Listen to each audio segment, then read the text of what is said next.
Hi. How are you? Good. Good. Have a good night. Can we just ask you a couple questions? Sure. I can answer a lot of questions. You want to walk and talk? Can you do that? Yeah, sure. So, can you tell us how your interview went?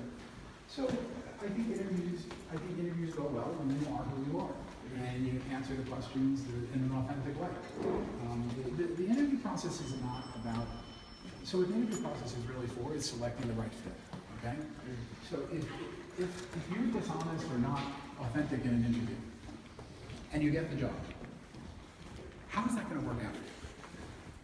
You may not be the right fit. You have now manipulated something. To me, you represent yourself as authentically as possible so that if you are chosen, then it is the right fit. So it can't be a bad interview if you are who you are. It can't be a bad interview if you say what you believe. Would you mind holding that for a second? It can't be a bad interview if the answers you give are aligned with your belief system. So was it challenging? Sure, it's challenging. You know, you're answering questions about a community that you are somewhat familiar with, but not intimately familiar with, right? Yeah. Like those same questions about my own school, I may be able to give more detailed answers.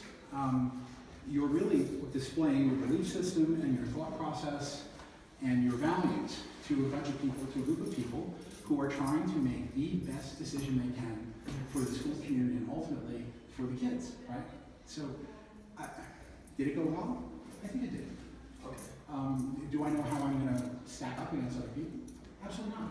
How could I know that? What I can tell you is that I had an opportunity to meet two of the other candidates. We sat for quite a while. And I have to say that, you know, they're really good guys. They have their hearts in the right place. We all bring different skill sets. And I really think that your SLT and your C-30 committee is doing a thorough job.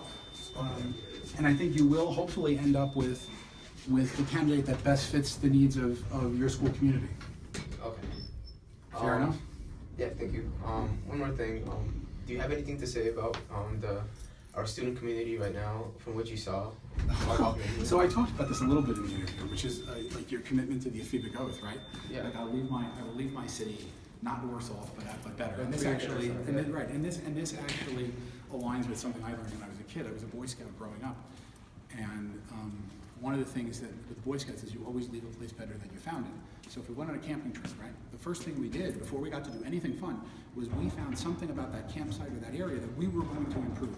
We were going to fix a trail, we were going to do the fire pits, we were going to redo the camp stands, whatever it was.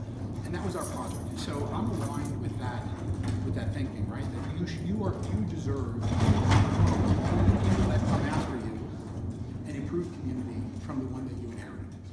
And that works very well for me in terms of what I really like about the school community. The other piece is this idea of appreciation for beauty and for art and the humanities, and thinking about that in terms of sort of deep inquiry, right? And through that you develop this like love of learning. So Curiosity. Yeah, absolutely. Because look, this really goes back to like ancient Greece. Like you guys are called the classics, so I get it. But this idea of exploring the world, right? The world around you, and gaining this better knowledge of yourself. Plato writes, and Socrates said, but Plato writes, the unexamined life is not worth living, right? And since we're part of this like greater big thing, right, the world, the universe, by examining the universe, we actually are starting to examine ourselves, right? Both scientifically and artistically, and like, you know, so one of the things just I'll share with you really quickly, John Milton, who he wrote Paradise Lost. Yes. So John Milton wrote a essay or a talk, I don't remember what it was. It was called The Music of the Spheres. Have you ever read that? No. Okay, so in The Music of the Spheres, Milton, because he had a mathematical background, talked about this perfect harmony of the universe, the way the planets move, the spheres move, and that it actually creates like a sound, a music. So this connection between like math and music and the universe and all these things working in this perfect harmony. And I think that's a really wonderful place, wonderful way to exist, right? And if you think about that on a macro level, you've got the world, and if you think about a micro level, like how well all the different things at like a cellular or a subcellular or an atomic or a subatomic level are all working and vibrating together to produce these amazing things that are like humans that are walking around on the earth. So, you know, that being said, yeah, that's what I like about your school, and I have a feeling that that's probably, whether it's that, it won't be that iteration of it, but I think that's probably the thinking that a lot of the children here engage in. Mm-hmm. Whether it's, you know, whether they read the music of the Spheres or not, they make those connections through other texts and other ideas that they have. I agree. All right? What's your name? Augustio. Augustine. Nice to meet you.